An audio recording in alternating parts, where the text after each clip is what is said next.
vulnerability, resilience, sustainable development. Now, I would like to introduce myself and my rapporteur for this session. I'm Ganesh Tungana, PhD student at Asian Institute of Technology, Thailand, and I'll be serving as a moderator of this session. Along with me, we have Ms. Kulanan, who is also a PhD student in Asian Institute of Technology, and she will be the rapporteur of this session. This session is dedicated to vulnerability, resilience, and sustainable development. In this session, we have 10 scholars representing different parts of the Asia to present their study focus on science, technology, and sustainable development. Meanwhile, I'd also like to inform you that this Zoom session is being recorded. The recorded session will be made available on request. Please mention to us if you have any objection or so. Now, without further delay, I would like to introduce two dignitaries of this session. Their presence as a co-chair in the session is adding more value, and we are so much honored and delighted to have both of them. Now, moving along to our session, please join me to welcome Dr. Abhishek Datta. Dr. Abhishek Datta is an associate professor of agriculture system at the Department of Food, Agriculture and Bioresources, School of Environment Research and Development, Asian Institute of Technology, Thailand. He obtained his PhD in crop science from University of New England, Australia, and conducted his postdoctoral research at the University of Nebraska-Lincoln, USA. Dr. Datta has more than 12 years of experience, international experience in research, consultancy, and capacity building in the area of sustainable crop production, crop water management, climate change, and food security. With this, I would like to welcome Dr. Abhishek Datta to our session as a co-chair. Welcome to the session, Dr. Datta. Thank you very much, Ganesh. Now, I would like to introduce our another co-chair, Dr. Prakash Kumar Paudel. Dr. Prakash Kumar Paudel, sir, is the Executive Director and Senior Scientist at Kathmandu Institute of Applied Science. He is a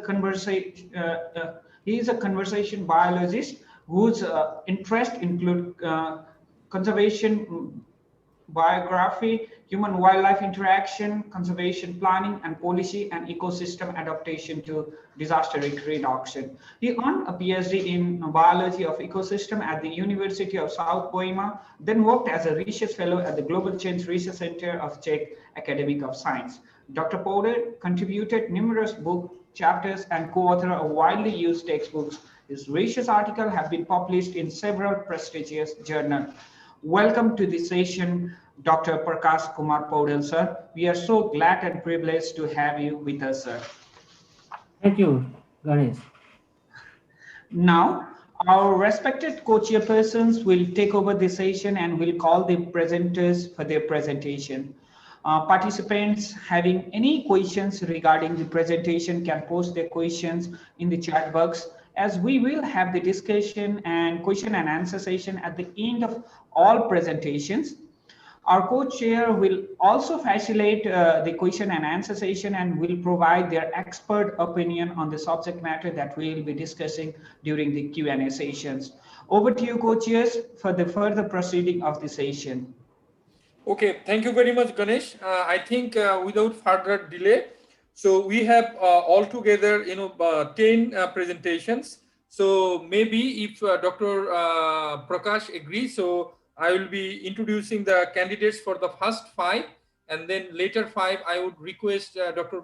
Prakash to introduce. Is it okay with you, Dr. Prakash? Okay, okay, Dr. Datta. Okay, thank you very much. Okay, so let's call our, first presenter, Darshini S. Shekhar, on the topic entitled Assessment of Residential Building Using Indicators of Sustainability. So please present your talk.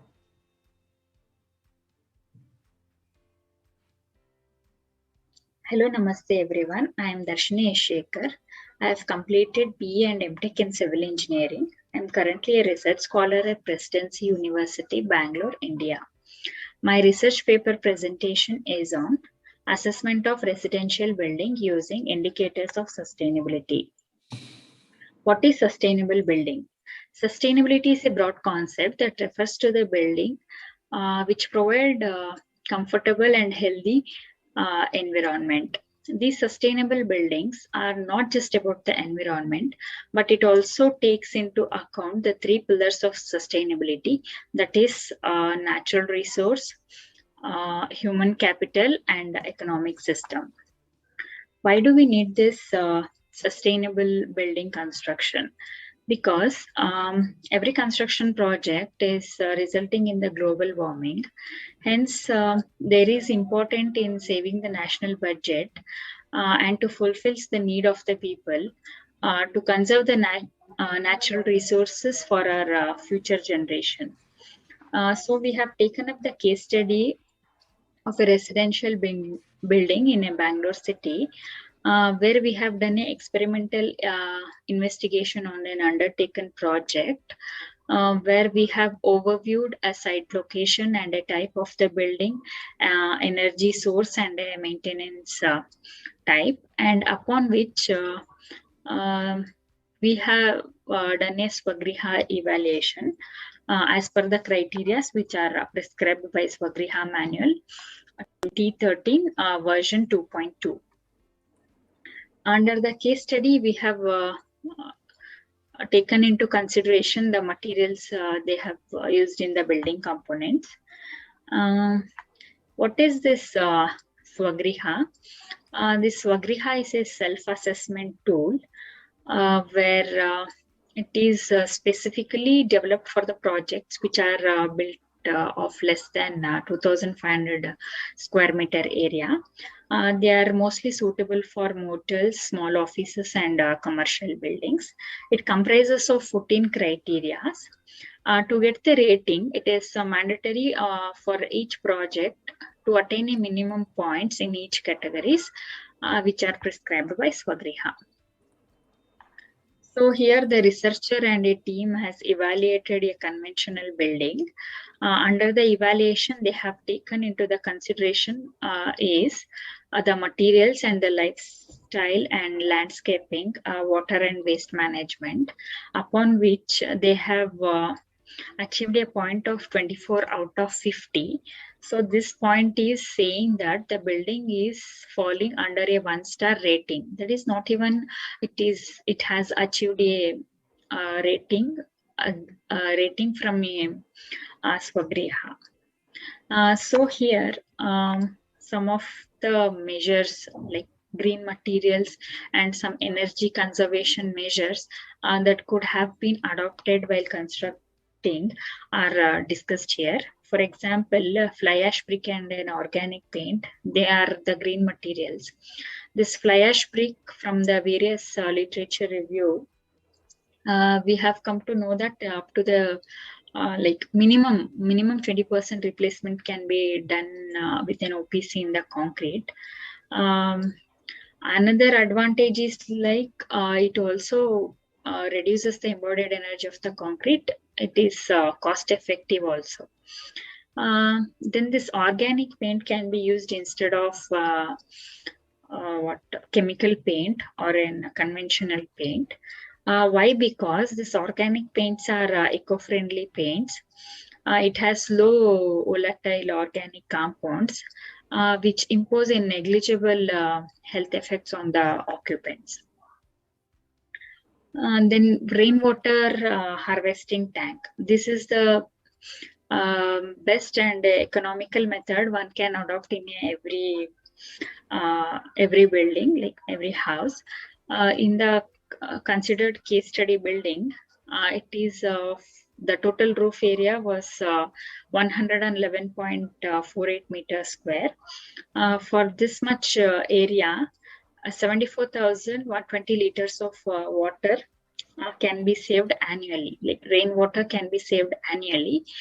For this, the BWSSB tariff for water consumption would charge up to 2,000 rupees. So there will be an annual saving of 2,000 rupees after implementing the rainwater harvesting tank. Then this LED lights. LED lights are economical, and they are very good in terms of environmental and a social aspect. It has 75% less energy than incandescent lightning. Then its lifespan is 2 to 5 times longer than the fluorescent lightning. So overall, this LED light saves an operating cost. This is the chart. This is the point which is attained after adoption of the green materials and some conservation measures we have discussed. Also by adopting some of the criteria which are prescribed by SVAGRIHA, like reduce embodied energy of the building, passive architectural design, good fenestration system, then use of energy efficient appliances, adoption of green lifestyle. These are the criteria that every building should adopt, so that one conventional building is aiming at converting into a sustainable building. So after the evaluation, 35 point is attaining out of 50 point. For this, we can say that the building is falling under a 2-star rating after adoption of the threshold values which are prescribed in the SVAGRIHA. So based on the studies, we can conclude that planning and designing of a building should be in such a way that it should attain or it should receive the maximum natural lighting and ventilation. Then adopting the practices of self-sustainable approaches like reuse of silage, solar rooftop system, rainwater harvesting system. It brings more benefits. And this green space surroundings the buildings provide impetus in achieving the sustainability. So every construction practice should be done in adopting the features which are highlighted in the SVAGRIHA. Then one can achieve a full sustainability. Thank you.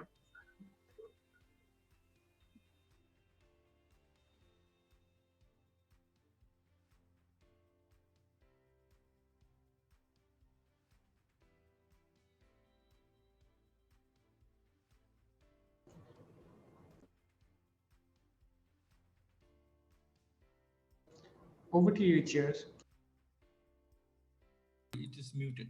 Okay, so first of all, I would like to thank Darshini for her presentation on the concept of sustainable building. Now I would like to invite the second presenter, Amelia Naura Sayad Sahda, on the topic entitled Disaster Management Practices during the Emergency Response of eruption of Merapi volcano amidst COVID-19 pandemic. So Amelia, so can you please present your talk? Good morning, everyone. First, I'd like to thank you for the opportunity so that we can participate in Second International Symposium on DRSD. My name is Amelia Naura Syahda, and our team members are Arikonita Hanif Putriahim, Agung Laksono, and Mrs. Diah Rahmawati Hisbaran as our supervisor. Welcome to our presentation about disaster management practices during the emergency response eruption of Merapi volcano amidst COVID-19 pandemic. Next. For the introduction, we would like to start with the fact that the COVID-19 case in Indonesia keeps increasing, including the special region of Yogyakarta, such as the figure on the top left. While on the right, it is indicated that the risk of Yogyakarta exposed to COVID-19 was considerably moderate. Meanwhile, from August to September 2020, the confirmed case of COVID-19 in Sleman is also increasing as depicted in the figure below. Next. The Merapi volcano has increased its activity during the phase of pandemic COVID-19 until third level.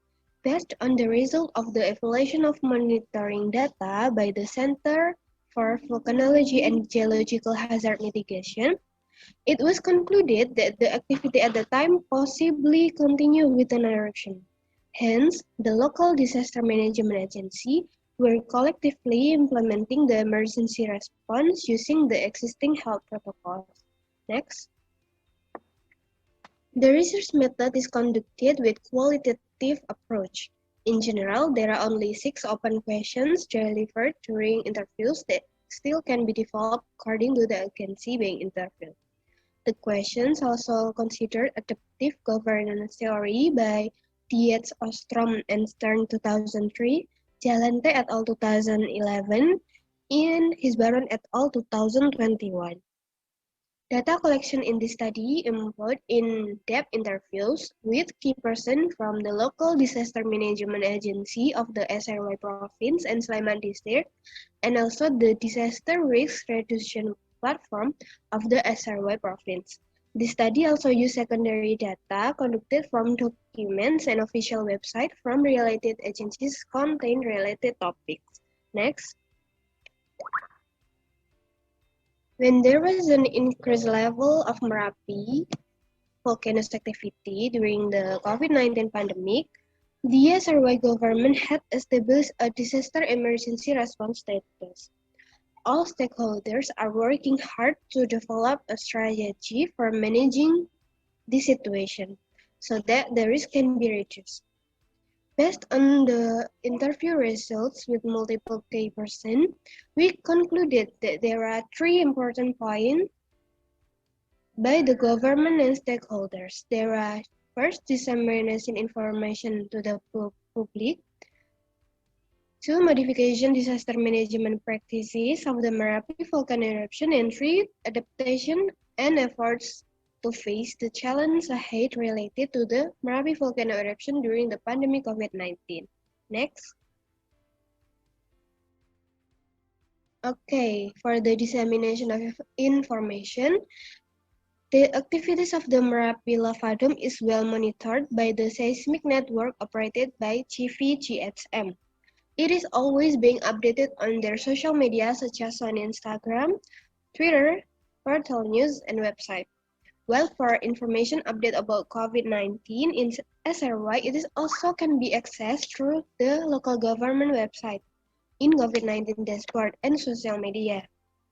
Making information widely available through social media is very important because according to local disaster management agency, the general public more often looking for information through social media than go to the office.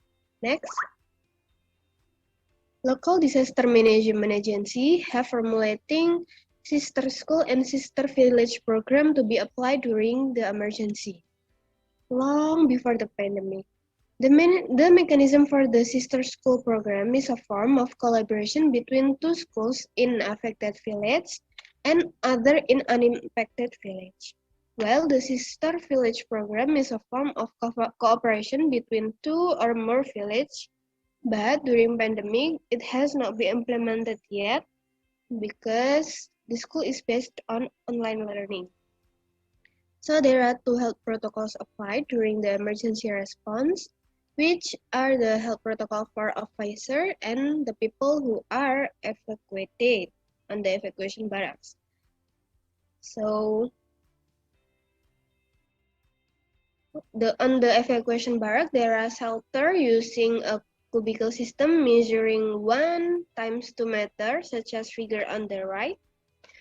It only accommodates half of the room capacity and also for vulnerable groups only. Each evacuation barrack is provided with a place to wash hands with soap that is multi-accessible, mask, food in packets, ensuring that the vulnerable groups are not touched by other people. The health protocol for officer is that every volunteer on duty must take a PCR swab and a rapid test. Visitors to the evacuation barrack are not allowed. Only those who have been registered can enter. Every person who wants to enter the location of the evacuation barrack must also have his body temperature checked. So a thermometer is provided as well. Next. There are a lot of adaptation and challenges that they face during this pandemic.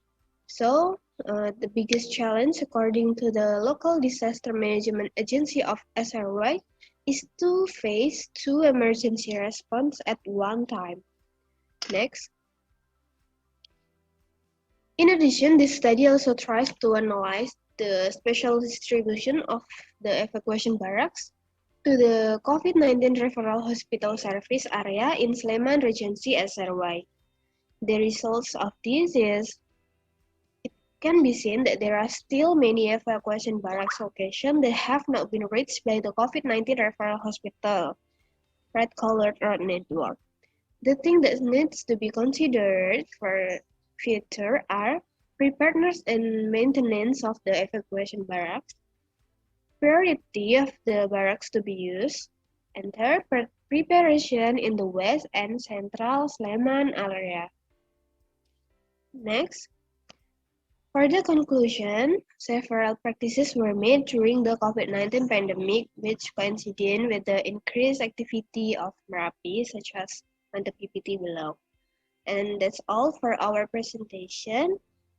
Thank you so much for your attention. And sorry if there are a lot of mistakes. See you.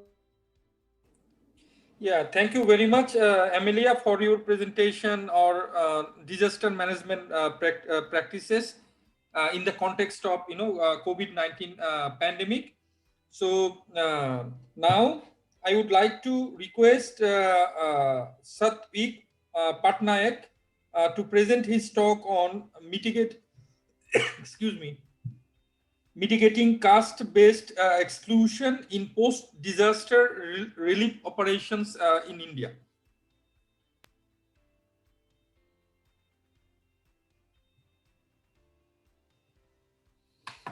Good afternoon, esteemed dignitaries. So the topic that I will be dealing is mitigating caste-based exclusion in post-disaster relief operations in India. I am Satvik Patnaik and presently I am doing my PhD in Utkal University in Department of Sociology. So very quickly, let me at the outset ascertain that India is a caste-based society. Caste-based stratification in India, there is caste system which is Brahmin, Kshatriya, Vaishya and Sudra, and they are categorized on the basis of their birth and the basis of occupation that they do on the basis of birth. Then there is a community called the untouchables or the outcasts who are below this social stratification of caste system. So Dalits is an umbrella term which is used for these untouchables. They are ordained with occupations like manual scavenging, sweeping, sewage. They face extreme social exclusion, boycott, and extreme poverty in Indian society. They are the outcast people. It is quite natural that during these periods of natural disasters, the position of Dalits is extremely vulnerable owing to these social disabilities. So this vulnerability is examined through case studies of Tamil Nadu tsunami of 2004, Bihar floods of 2017, and the Odisha cyclone of 2019. So as we see, caste-based exclusion is seen during this emergency phase. During the pre-emergency phase, it was observed that in all the 3 cases, Dalit habitations were mostly in low-lying areas or village outskirts, due to which they faced extreme segregation, indebtedness, and further lack of property. It was seen in all these 3 cases. But during this natural disaster emergency phase, after the natural disaster struck, some of these following disabilities were observed. It was observed that the Dalits, the untouchables, were refused entry into emergency shelters. Even if they were allowed, they were kept segregated from the upper caste people. Further, diversion of relief aid by caste fishermen communities in Tamil Nadu was observed. Again, the use of Dalit labor in cleaning dead bodies, debris removals after the tsunami in Tamil Nadu, it was observed. So their labor was used and they were not paid anything for removal of debris after tsunami. Further, in Bihar floods, it was observed that non-transmission of early warnings, which resulted in higher inundation of Dalit habitations. They were not provided with rescue and warning systems in time. In Odisha cyclone, it was observed that the Dalit families were denied entry in cyclone shelters. They were subject to name calling, and finally they had to take shelter under a banyan tree, as this image shows. Caste-based exclusion is also seen in relief phase. Like in Tamil Nadu tsunami, it was seen that Dalits were denied any form of food aid, blankets, as well as non-food items. Further, exclusion of Dalits from beneficiary lists, non-recognition of Dalits as victims is seen. Further, even if they are given any relief material, it is of extremely low quality and substandard food. Rotten rice is given to them. In Bihar floods also similarly, they were denied dry food items and no medical support camps were given to Dalit families, but upper caste families got all sorts of medical support as well as food aid. In Odisha cyclone, also denial of ration and food aid only to the Dalit communities were observed, while other communities were given such aid. Similarly, in rehabilitation phase, also it is observed that in Tamil Nadu tsunami, the denial of newer mechanized boats to affected Dalits. The government officials skipped Dalit households for post-impact assessment. Again, prevention of Dalits to establish self-help groups to rehabilitate themselves, that was also observed. Further, non-remission of school fees of Dalit children. For upper caste communities, they were given remission of school fees, but to Dalit communities, they did not receive any such remission. In post-Odisha cyclone also, there were reports of neighborhood villages looting relief trucks which was meant for Dalit villages. Their demands for concrete houses has long been ignored by the government. So this is how Dalit discrimination is also seen in rehabilitation phase. Now coming to mitigation measures. What all measures can we adopt to mitigate this caste-based exclusion in our disaster management approach? The first and foremost thing is a vulnerability mapping of the area must be done to identify all the vulnerability prone areas. And a sub part of vulnerability mapping must be social mapping, which is a social composition of people, a demographic composition of the inhabitations where Dalits most probably live. So if we identify all those areas where Dalits live, a mitigation can be done. Similarly, Dalit self-help groups and cooperative societies can also be formed at local levels, which will look after the rehabilitation of Dalit communities. The governments can also distribute land pattas and adopt indebtedness relief acts. Now at emergency phase, some of the common things we can do is probably a separate shelter homes of Dalits at Dalit habitated locations may be formed. In case of sharing of same shelter house with upper caste communities, government appointed inspectors may be appointed to prevent caste exclusion and tensions. Further, we may think of forming Dalit disaster mitigation and relief organizations at local levels to ensure that relief coverage to Dalits is given and they are not diverted to upper caste communities. Further, financial remuneration of service to Dalits for all their services rendered must be given. Now coming to relief phase, the mitigation measures as relief phase include that international NGOs and aid agencies must be trained with proper social mapping exercise. So far, they have adopted a caste blindness approach. We also need to prepare a separate beneficiary lists for Dalit to be maintained by Dalit disaster mitigation and relief organizations for distribution of relief aid. Further, through an online portal, a tracking of relief aid and goods may be done so that they reach the intended beneficiaries and they are not diverted by the upper caste communities.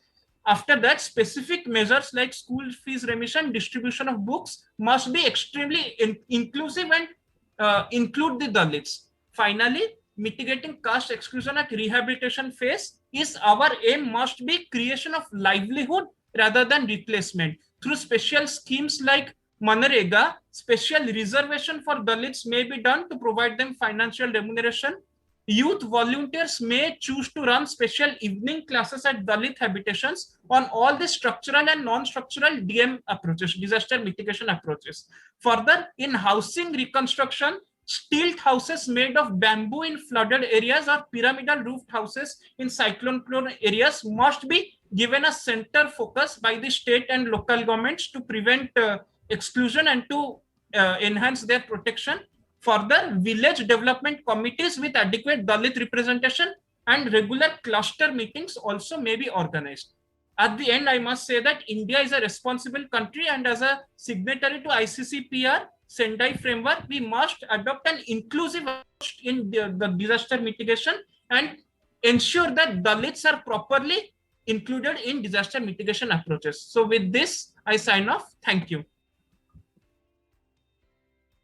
Okay, so thank you, Satik, for your presentation on mitigating caste-based exclusion in Indian society. So now I would like to ask Tasadi Nakasu on his talk on measuring capacities and protecting communities, strengthen regional resilience in the flooded industrial area in Thailand.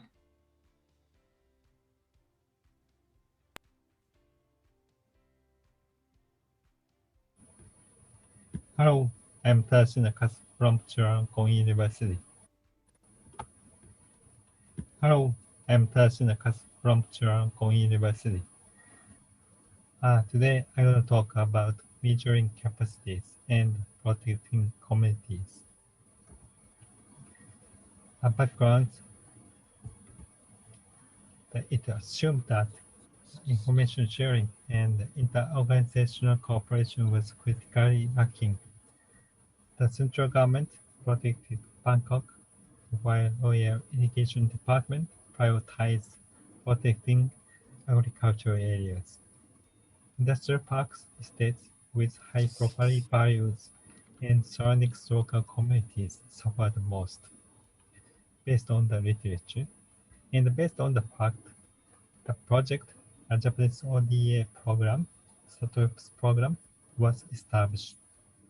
This is the very first social science involved project, and we are engaging in the social science part as community research. Community research backgrounds, we know that after the 2011 floods, 5 to 6 meter water walls were built around the major industrial parks estates. This means the risk to the communities around the industrial parks estates has increased. Thai workers are the key reason why companies do not leave the industrial parks estates there. They work for the companies, but are also residents of the local communities. Therefore, strengthening the community resilience around the industrial parks estate from flooding is crucial for the regional resilience. Our target area is Ayutthaya province. So target district is Utai, including Lojana Industrial Park. Second target district is Pampain. Methodologies and findings. We use PAR model and MOVE framework to analyze the vulnerability with statistical data. For the macro level, ample level. So this is the result of the social vulnerability index for industrial complex area. Not only that, we also examine the longitudinal vulnerability changes with available data set. So, and we contribute to the project to select the second target area, Pampain, based on the result, because Pampain vulnerability is increasing, especially after the flood 2011. I'm going to know about the vulnerability, Pampain's vulnerability later. This is the meso micro levels analysis. And this is the overview. We did 1, 2, 3, 4 research to strengthen the community's resilience. First, self-capacity assessment. This helps community leaders to understand their strengths and weakness to cope with floods. Second, third, vulnerability and risk, critical facilities information and identifications can be used integrated system to keep the local people safe from inundation. For example, dispatch volunteers to let elderly evacuate to a safer place with safer route. Concerning the employee survey's result, this contributes to the company's business impact analysis. For the self-capacity assessment result, you can see two communities are extremely weak on this indicator, information and education for local residents. We examined the detail. We found that flood hazard map, rainfall information, weather information are totally lacking there. So we recommend the project to install the system or provide scientific information to the local communities to increase their capacities. Concerning vulnerability and risk information identification, we collected the narratives to identify the vulnerability and risk information on the maps from community leaders. Almost 120 locations were identified, such as nursing home, migrant workers living area. These information are not only useful for the emergency situation, but also normal situations. We also collected flood experience for scenario making, as well as for the local assets. Considering critical facilities identifications, 25 critical facilities are identified, such as regional government buildings, schools, temples, hospitals, police stations, fire stations, and so on, including 2 evacuation centers during the floods. We also collected the flood experience of the facilities, including how they worked. Considering the employees' resident survey, all in all, I can tell you that they are not leaving, they are staying there. And the number of companies in Rojana, you can see only 2012, 2013, number was dropped, but after that recovered and expanded. And also population is also increasing, not decreasing. And the Vampires district extremely increasing compared to the national and the provincial average. And I can tell you that companies attract local people and the local people attract companies. In the future applications, now we are building a tentative research methods and application model based on the Rojana and analyzing the vampire surrounding communities to polish and creating a disaster scenario based on the collected experience to be used for the community leaders trainings, and also deepening longitudinal socioeconomic transition analysis on the industrial complex area. And our research outputs combined with other research teams' outputs to be integrated to mitigate flood disasters and also facilitate recoveries, means enhance resilience. Thank you very much. Thank you very much, Mr. Tadasi, for your presentation on strengthening the regional resilience in the context of flood in industrial area in Thailand. So now I would like to request N. Salinda Fernando on his talk on investigating major causes of severe floods using global datasets, a case of Nepal, USA, and Thailand.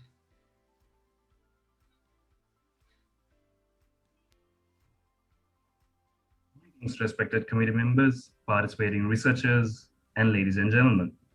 I'm Shalinda Fernando, and on behalf of Professor Sangam and the team, it is our great privilege to present our research entitled as Investigating Major Causes of Extreme Floods Using Global Datasets, Case of Nepal, USA, and Thailand. This is the outline of our presentation. And to start off the proceedings, I would like to state that the hydrological disasters have accounted to 52% of the natural catastrophes worldwide, which add up to a total economic loss of over 70 billion US dollars. And many researchers have claimed that changes in land use patterns have led to vast changes in the natural hydrological flow regime. And as a result, flood losses have increased, and they have been linked into the data scarcity and the absence of sufficient studies about flood susceptible areas. In order to address this issue on data scarcity, in recent years, many global datasets have been developed, and the application of satellite precipitation products are used widely in understanding climatic extremes such as flooding. And thereby it brings us to the objective of our research, which was to identify the major flood attribute between precipitation and land use by utilizing global dataset products. These are the 3 study areas which we have considered for our research, which are located in 3 different climatic regions, and they have all experienced extreme floods during the past decade. The first area of consideration is the Bagmati River Basin of Nepal. The second area is the Missouri-Little Basin of the United States. And finally, the Moon River Basin of Thailand. And this is the summary of the data which we acquired for our study. And in terms of the precipitation, we have used the Persian family of precipitation products. And for land use, we have acquired the data from the European Space Agency through its Climate Change Initiative project. And this was the research framework which was adapted for our study. Initially, we evaluated the performance of these precipitation products using detection matrices and statistical indicators, and we thereby selected the best performing precipitation product for climate change analysis by computing their respective precipitation indices. And using the land cover map, we computed the historical land use change. And using both these results and incorporating them through the multiple linear regression technique together with the streamflow data, we were able to identify the major flood attribute. And in terms of the indicators which we used for the evaluation of the precipitation products, we used 3 detection matrices and 2 statistical indicators. And in terms of the precipitation indices, we computed 7 precipitation indices which represent the intensity, duration, and the frequency of rainfall. And for the regression analysis, we used the predictant variable as the annual peak flow, while the predictors were the extreme precipitation indices and the land use types. And we computed 3 statistical models to quantify the contribution of each land use, precipitation, and the total contribution of land use and precipitation. And in terms of the results which were obtained through the detection matrices, we can quite observantly see that the CDR product outperforms the other GPPs regardless of the variation in the elevation. And in terms of the critical success index, we can see that the CDR product performs slightly better than the other GPPs. And in terms of the false alarm ratio, we can see that the Persian product produces the best results in the Bagmati River Basin, whereas the Persian CCS product produces the best results in both the Missouri-Little Basin and in the Moon River Basin. And considering the results which were obtained through the correlation and the root mean square analysis, it was generally noted that all the products produced, rather I should say, having greater correlations and having less errors in estimations at low elevations. And considering all the results of the indicators, we came to a conclusion that the Persian CDR product was the best performing product. And we thereby computed the precipitation indices and evaluated their trends accordingly. And in terms of the results obtained through the land use, historical land use change, we could see that in the Bagmati River Basin, there has been a reduction in forest. However, there has been an increase in urbanized area and in the cropland area. In the Missouri-Little Basin, there has been a large reduction in the cropland area. However, there is an increase in the urban area. And in the Moon River Basin, there has been a significant decrease in both croplands and in forest area. However, it has been rectified through the increase in the urban area and in the natural vegetation. And interpreting the results of the statistical models, we could see that in terms of the contribution of land use to flooding, we can see there has been a 16% contribution in the Bagmati River Basin, and 22% contribution in the Missouri Little Sioux Basin, and a contribution of 30% from land use to flooding in the Moon River Basin. And in terms of the contribution of precipitation, we can see that there has been a contribution of 45% in the Bagmati River Basin, a contribution of 70% in the Missouri Little Sioux Basin, and a contribution of 57% in the Moon River Basin. And considering all these predictor variables, we can see the total contribution of these predictor variables. The results show that these predictor variables has contributed 69% in the Bagmati River Basin, 37% in the Missouri Little Sioux Basin, and 68% in the Moon River Basin. And in conclusion, we have determined that based on these results, the Persian CDR product has better capability of capturing the precipitation pattern. And interpreting the results of the precipitation indices, we can see that the Bagmati River Basin has experienced prolonged rainfall events, whereas the Missouri Little Sioux Basin and the Moon River Basin has encountered an increase in both rainfall intensity and frequency. And it was quite clear that all the basins were impacted by urbanization. However, the impacts of deforestation were quite notable in the Moon River Basin and in the Bagmati River Basin. And finally, the major cause of flooding in the Bagmati River Basin and in the Moon River Basin is likely to be precipitation, while land use change is likely to be the key cause of flooding in the Missouri Little Sioux Basin. And in terms of the recommendations, we would like to suggest that more global precipitation products could be evaluated for their reliability and accuracy. And incorporating geomorphologic, drainage, and temperature variables could improve the efficiency of the statistical model. And finally, hydrological or hydraulic modeling together with flood risk mapping can be used as a tool to identify the flood-prone regions. And finally, I would like to thank the organizers once again, and thank you for your kind attention. Okay, thank you, Mr. Shalindo, for your presentation on the major causes of flood, comparing 3 countries. Now, I would like to request Dr. Prakash to lead the next 5 presentations. Thank you, Dr. Datta. If you have any questions, please drop the questions in the chat box with the name of the speaker you wanted to talk with. I would like to invite speaker Daniel Hazel to talk on expanding the legitimate peripheral participation model, the perspective of language minorities vulnerabilities. Please.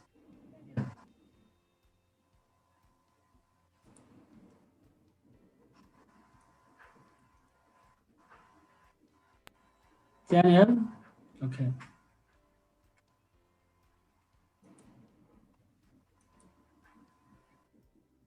Hello everyone, my name is Janelle Hazel. I'm from Kyoto University, and my topic today is expanding the legitimate peripheral participation model, the perspective of language minorities vulnerability.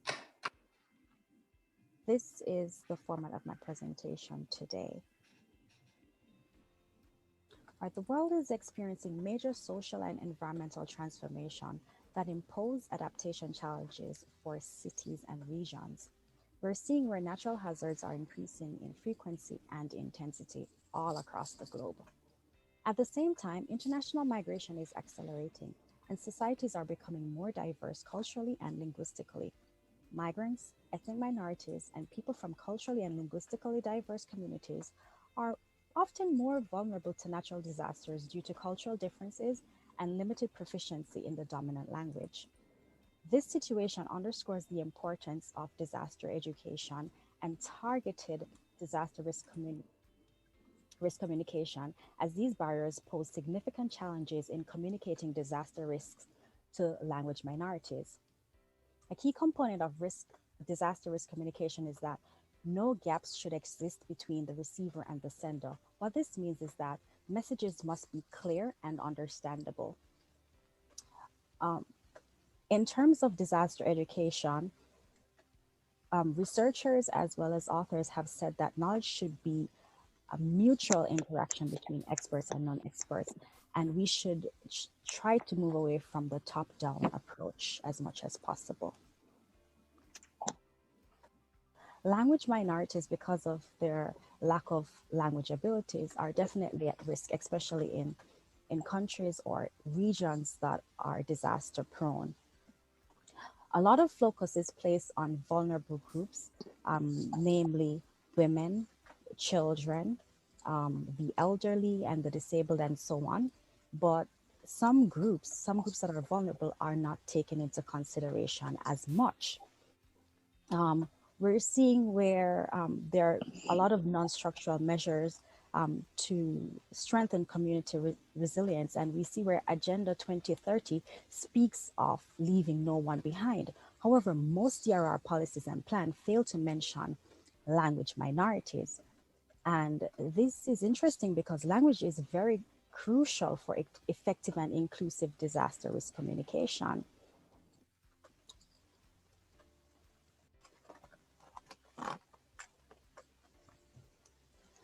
Now, how do we create inclusive disaster risk communication strategies as well as inclusive disaster education trainings?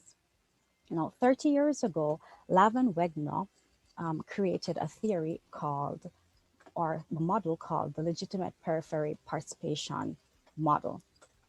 And what this theory does is it focuses on the acquisition of knowledge through participation in a community of practice.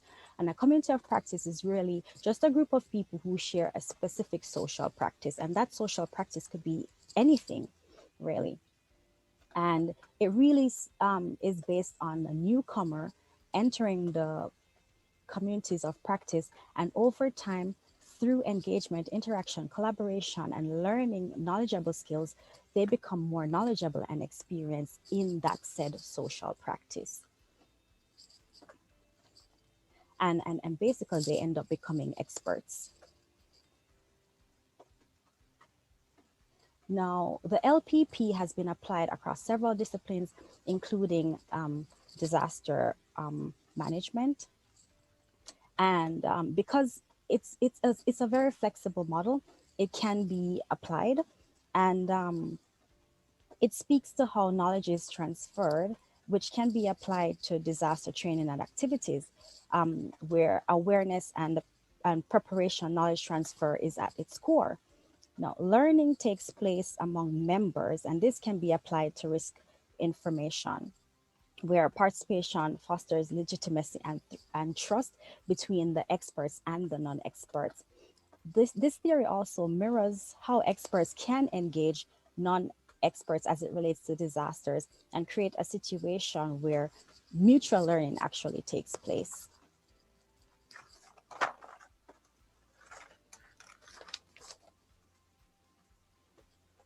However, even though this model and theory has a lot of merits, there are some pitfalls when we want to apply it to disaster education, because in the context of culturally and linguistically diverse societies, it goes into details about knowledge transfer, but does not specify the conditions that are necessary for learning.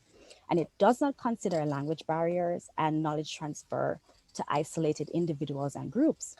And the importance of social cultural background and prior disaster experience on the learning process itself is also not accounted for.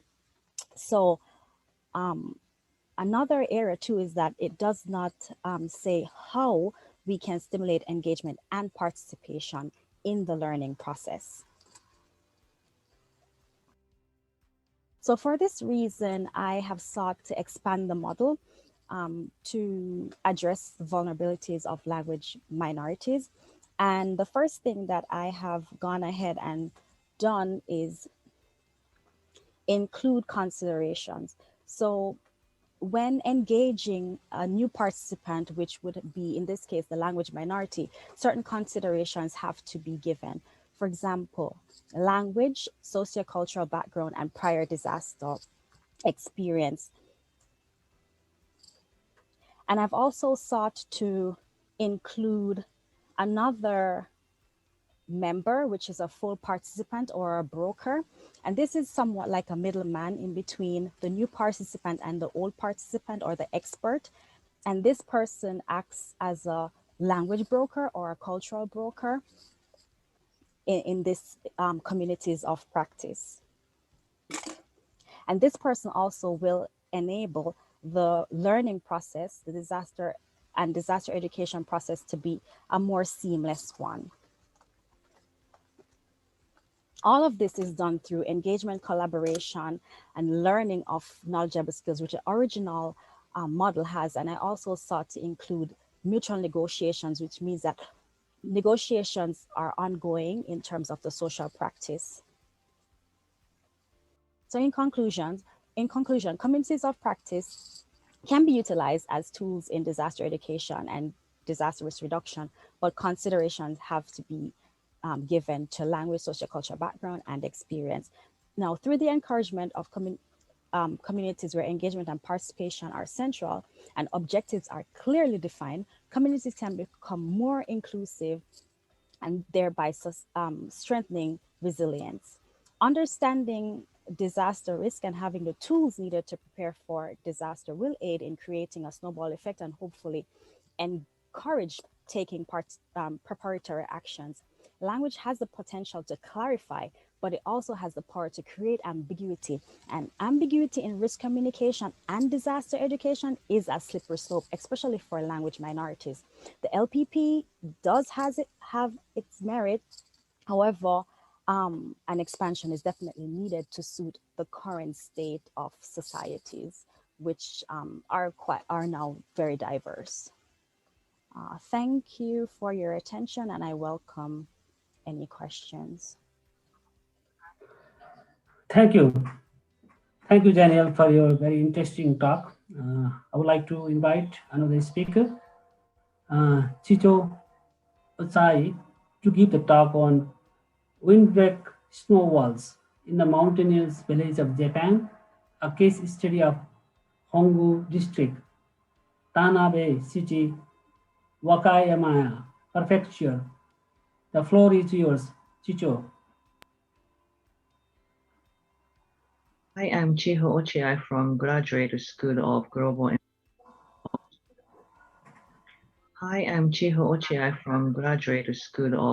Environmental Studies, Kyoto University.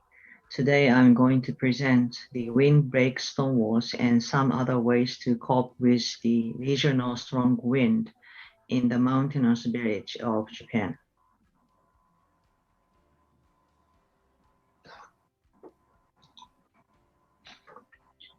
Quickly, in Japan, the mountainous and hilly hills occupies the 70% of the land area, and there are many villages located at the foot of those mountains have been suffering from the regional wind, especially in the wintertime. For against regional strong wind, the windbreaks forest and stone walls have been built, which is well studied, usually in the typhoon-prone area or scattered villages in Japan. The purpose of this study is to record their traditional knowledge, find out how people have coped with this, and also to analyze the relationship between the local disaster and the local settlement. The research is based on the measurement survey of all houses in the village and the interview with the elderlies.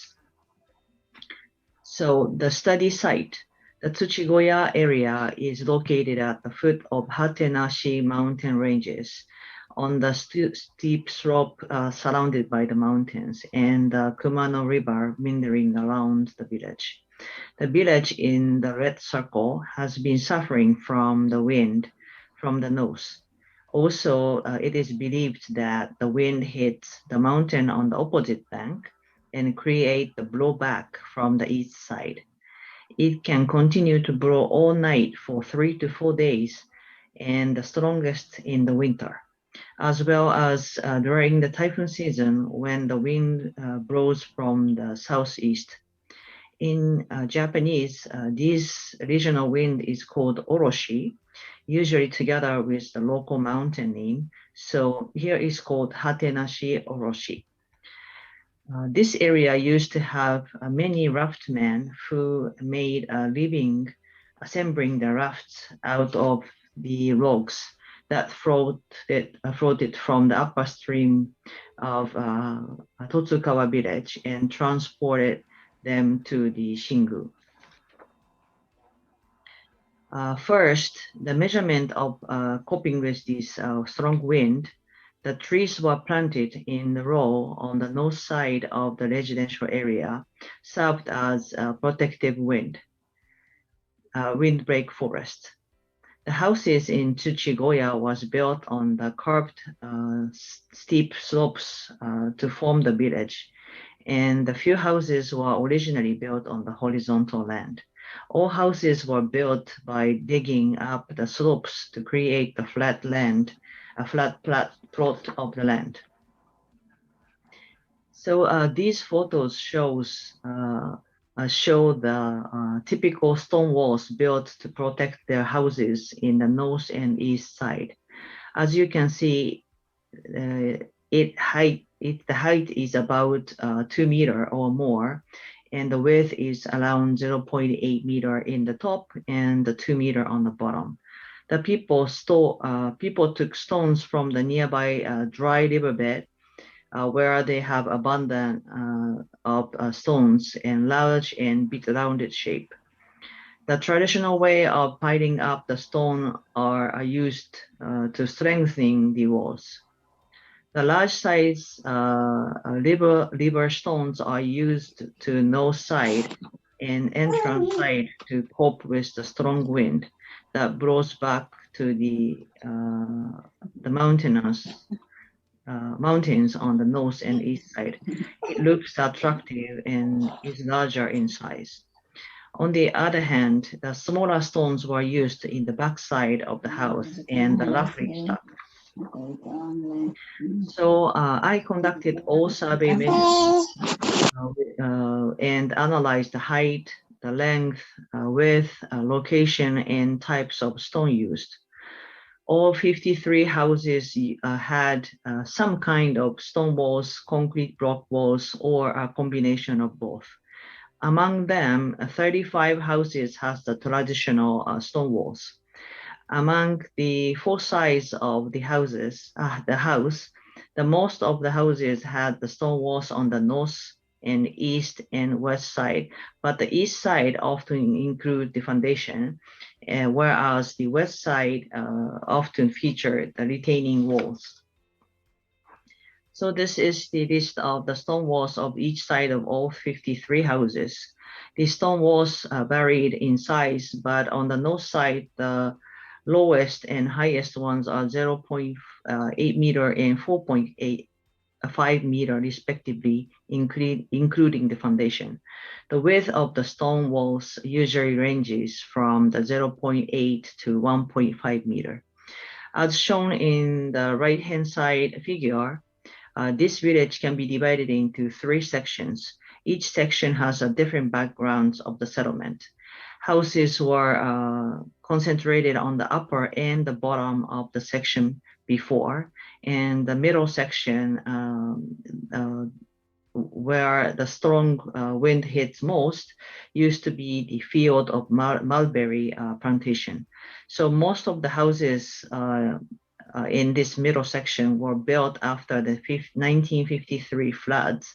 The people who used to live on the lower altitude of the bottom section reconstructed their houses in this middle section. The upper section had most stone walls of 17 out of 21 surveyed sites, that is about 80%, followed by the bottom section 6 out of 10, and the middle section 13 out of 22 surveyed sites. The another windbreaks measurement was countermeasures were iron rods, the wire mesh, stones, and concrete blocks placed on the roof. According to the interview, the local resident who experienced having their roof blown by the second Muroto typhoon in 1961 set up the wire mesh on the roof of his house.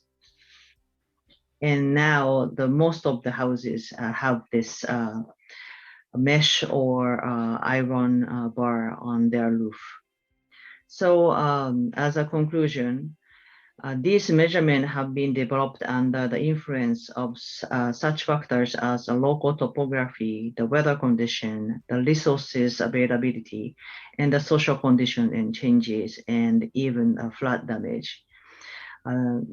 It is necessary to record the disaster prevention method that have been traditionally practiced even in such as small villages, and to consider how to live and inherit them in the future. Thank you very much for listening.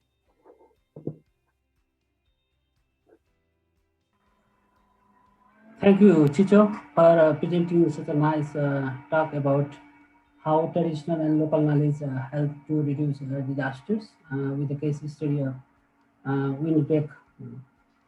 Now, without the further delay, I would like to invite Lillian Smart to give the talk one, the integration of urban planning in disaster risk reduction, strategy to reduce urban vulnerability.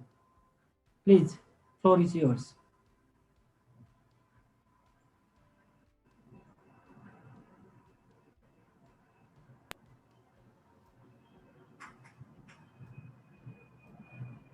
Rapid urbanization.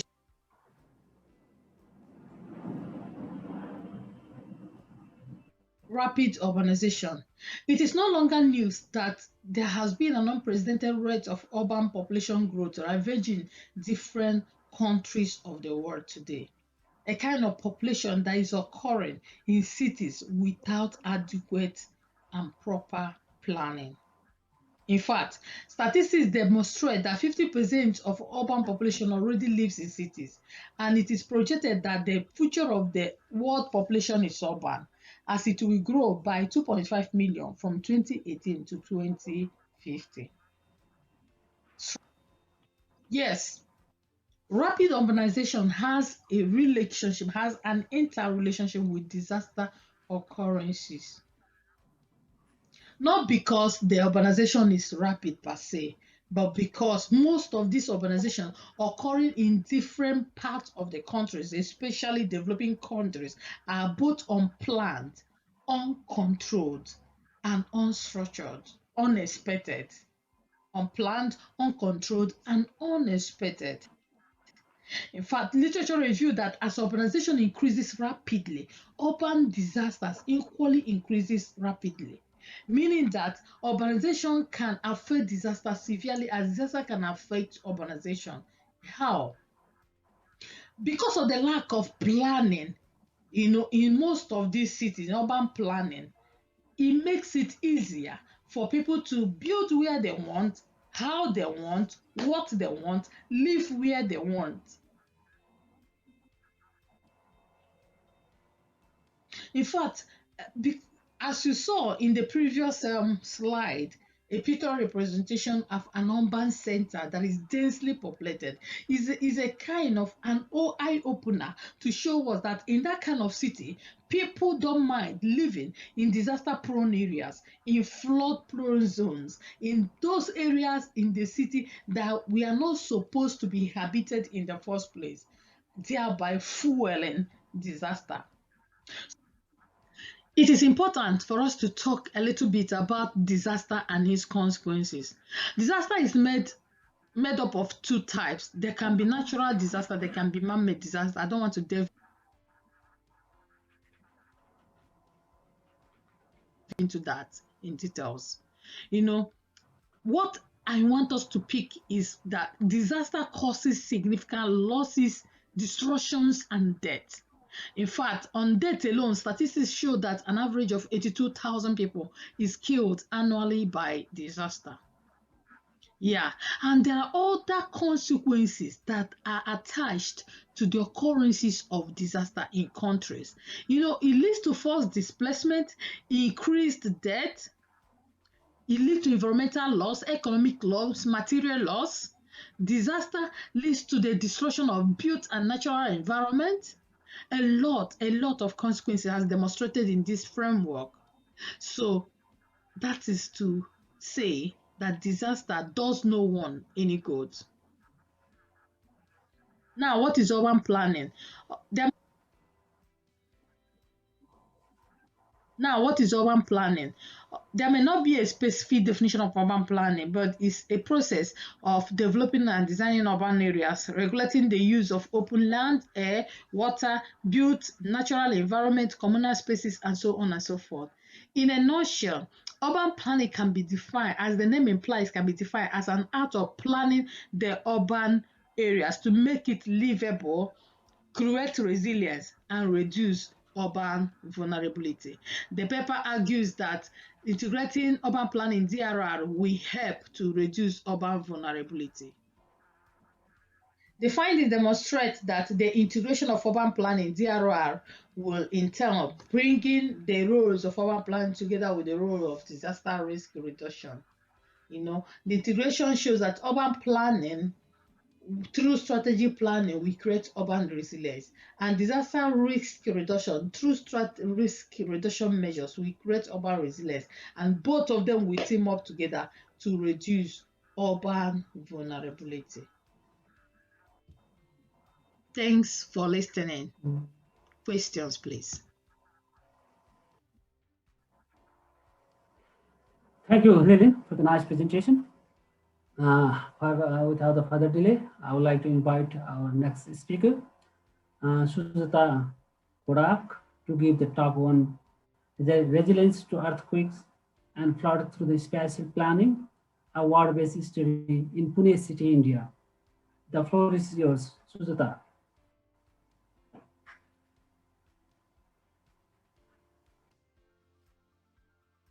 Greetings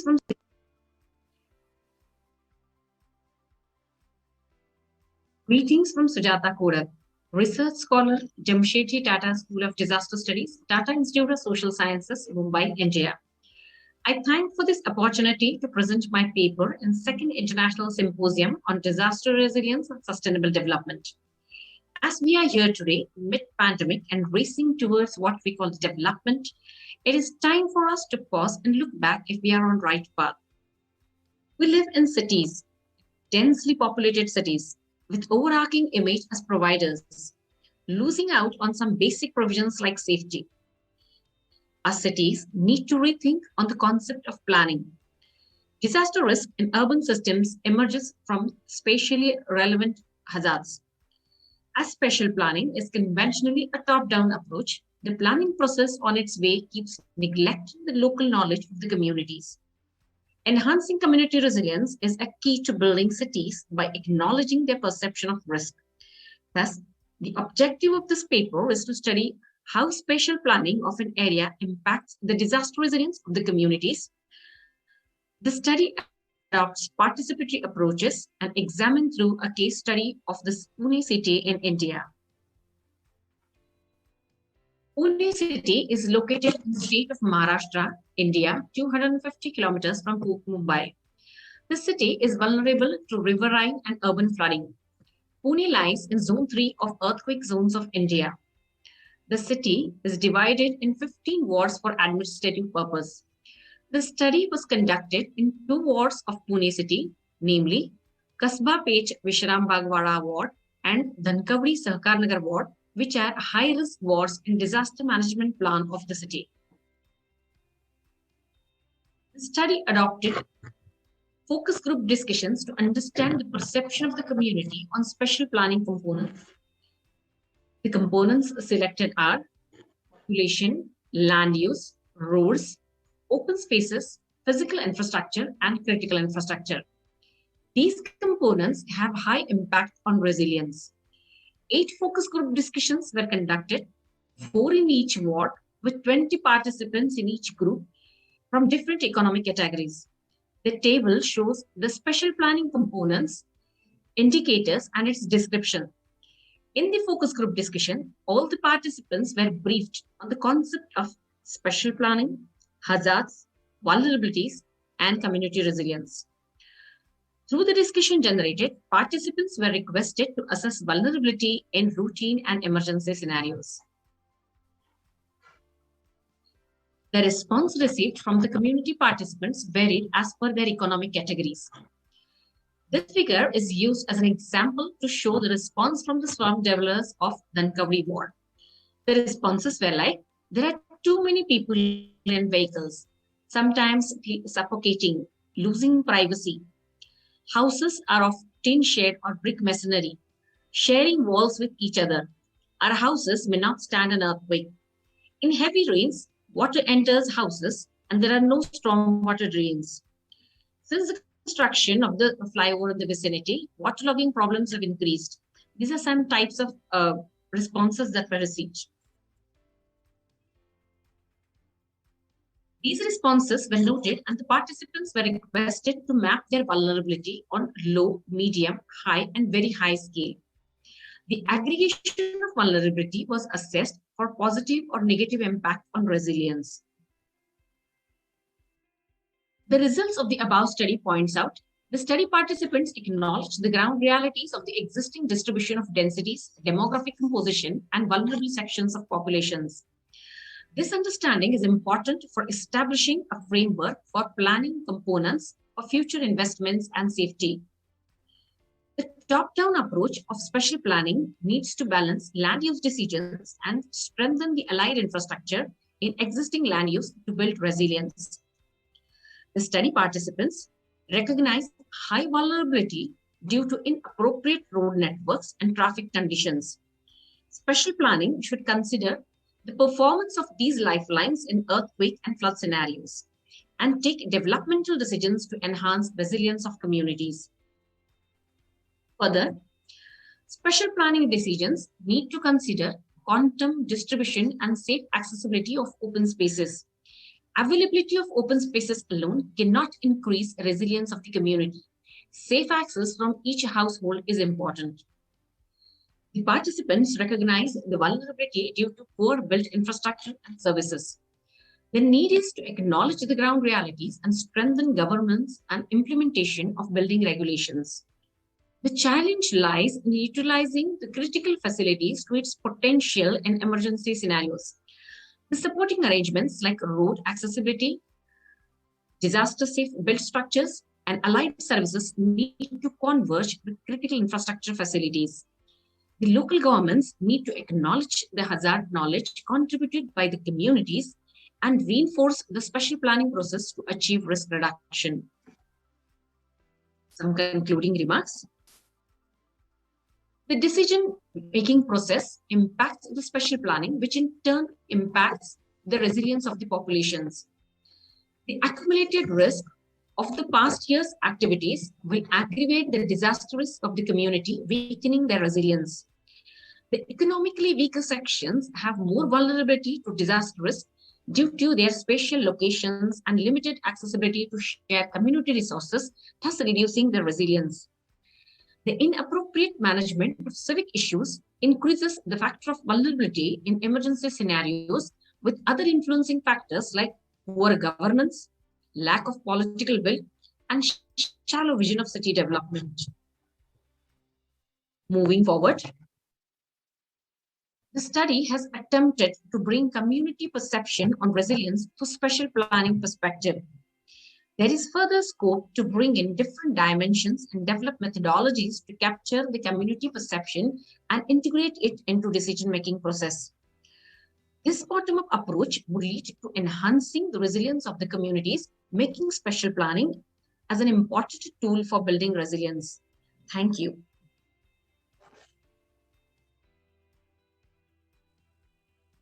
Thank you, Sujata, for your interesting talk on with the focus on the spatial planning.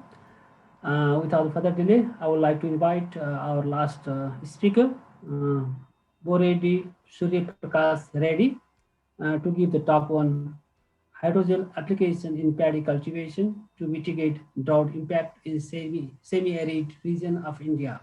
The floor is yours.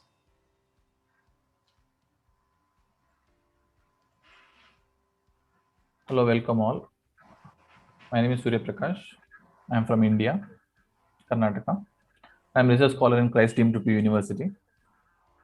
Welcome everybody to the second International Symposium on Disaster Resilience and Sustainable Development. Today, I'm going to talk and take you through about hydrogel application in paddy cultivation to mitigate drought impact in semi-arid regions of India. See, basically to understand what is the sustainable development in this particular thing, we need to know what is hydrogel. It is a three-dimensional network which is made up of polymers. There are many types of hydrogels which are natural, synthetic, and artificial. We are using this hydrogel in a traditional farming way of a paddy, and we are improving the quality of the rice as well as we are decreasing the amount of water. This is the sustainable concept of what we are working on. We chose the location to be a Krishi Vignana Kendra operated by the central government, which is located in a state of Andhra Pradesh. Here, we are using the methodology of randomized controlled trials, where we select an ideal sample population based on the field level trials, and we separate it to be a treatment group and control group, and then the outcome can be analyzed. So this is the field plot layout where we perform the experiments. We divided it into control group as well as the treatment group. In the control group, we do all the traditional methodology what a farmer in this particular location follows. And in treatment group, we divided it into three segments where it is the 20% deficient, 40%, and the 60% deficient of the crop, where we supplied 20% deficient water, similarly till the 60% deficient water. The seed varieties which are selected here is BPT 5204 and NDLR7. The particular thing why we selected these two seeds are these two are very what do you call it as hugely used as well as very little expensive compared to other varieties of seeds. So the soil characteristic test as well as water characteristics have been tests have been performed. Basically, the soil characteristic test performance was analyzed, and we came to understand that the soil which is there is sandy loam soil, and it is a non-saline soil, and what because of the non-salinity, the effect of the water non-absorption will be also very less. It is very high in magnesium, and higher amount of iron is being absorbed in this particular soil. And water characteristics tests have been also been done where it is very high in dissolved oxygen, which promote the healthy root growth. High chloride levels are also found, as well as the water is little high in TDS. And there are biological tests have also been performed, which are completely normal, and many detectable level of biological parameters were little found and many were absent. When we compare to the results in the test of what we performed, here the graph 1 and graph 2 determines the crop height of BPT 5204 and NDLR07 at the particular intervals. In the graph 1, we can see that BT 20% deficit has a higher growth rate. The major difference we have to find here is like when there is a 20% deficient of water, almost 1000 liters less compared to the other things, because normal 1 kilo of rice requires 5000 liters of water to grow. So 20% deficient of water when incorporated with the hydrogel, we can find that the plant growth was very high and it took the little amount of water. When we compared it to the NDLR07, we can see that both 20% deficient and 40% deficient have been almost similar, with few advances in NDLR07 of 20% deficiency. So the plant growth rate, when we induced a drought kind of situation where we did not supply any amount of water for 14 days, you can see that the peaks have been varying in both NDLR07 and BPT 5204.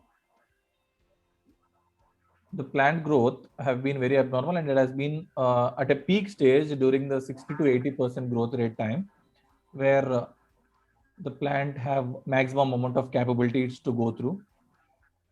And normally the incorporation of hydrogel to the farmers is a very new thing for them, because they have been excuse me, they have been practicing the traditional way of cultivation from so long, but it will be a very less thing. And whenever in the present situation where the climatic changes and where the rainfall and where the weather climatic conditions are very abnormal, presence of hydrogel at the root stage of the plant is very essential, because it gives the plant amount of water required at particular time, and it also provides a risk-free cultivation where we can have a mitigative measures, and sustainable growth will also be seen. See, a drought is a disaster where we cannot expect it, and it can be expected in some places. So wherever the expectation have been in place that there may be a drought coming, or there may be a high chance of risk of drought, so there if we can incorporate using of hydrogel in this particular way of cultivation, the farmer will be a risk-free man, so that the sustainability will be taking place, and even the soil characteristics are also prone to improve with the sustained use of hydrogel. The inferences which we can make is that NDLR07 is the best performed experimental group of all the things, because it have grown tremendously. The thing which we have to take note is the 60% deficit of water supply, even if the drought period was induced, have survived, because that was a great outcome of this thing. And the control group only had 3 peaks, and treatment group had 6 peaks, where the growth rates were very high because of the induction of hydrogel, where the water will be supplied in a good manner. And the conclusion is that hydrogel, if it is used, they reduces the disasters, and we can be resilient on the disaster, and the risk to the farmer is also being reduced in a high level, and the productivity in the present generation have to be very inclusive, and it has to be increased in a larger scales. Thank you, everybody. If you have any queries, you can ask.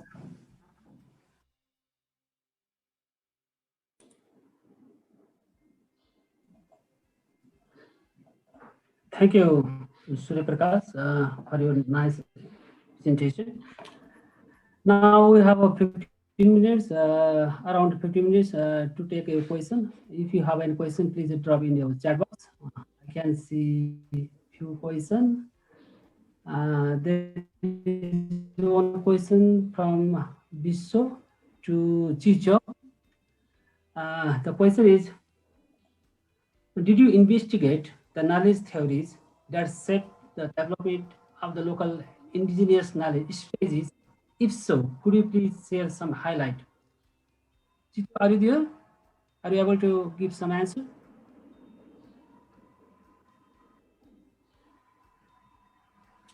Yeah, Mr. Chico, there is a question for you.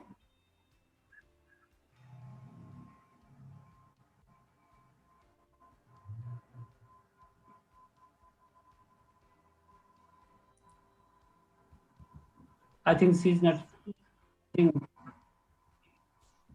The presenter is not available right now. Yeah. So there is another question to Sujata. I think this is not question, it is some comment.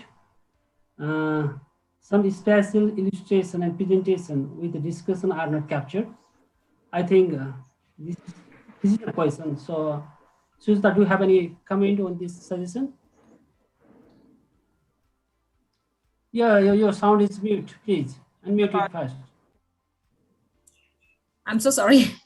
Yeah, it is there in the main this thing. Actually, we have not put it in the presentation, but definitely it has to be there as special planning. Without illustration, actually, it is very difficult to explain special planning. It is there in the main paper, sir. Okay, thank you. Thank you, sir. So we would like to invite, if you have any question, please drop it in the chat box. We have a couple of minutes to discuss. Yeah, and then regarding that, recordings, I think we have already replied that all those recordings will be available, after the conference. Yes, sir, that's true, sir. Besides that, all those who want to have the recording of this session, I would like to request you all to send us official email to our official email ID, so that we can provide you the recording in your email. Thank you. Yeah, any specific questions for the presenters? Then you please write.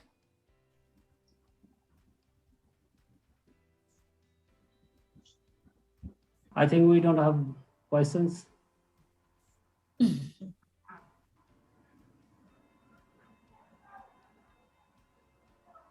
There is one question regarding the certificate. As I have provided you the link of this feedback and suggestion form, on the basis of your information that you will provide in feedback and suggestion form, tabulate with the registration details, provide you the certificate.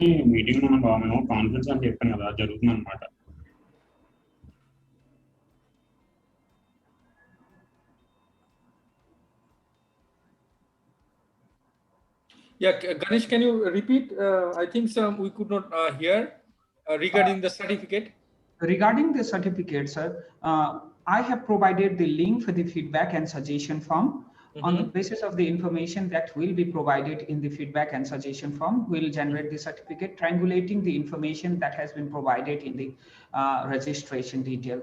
So I request all of you to fill up the feedback and suggestion form.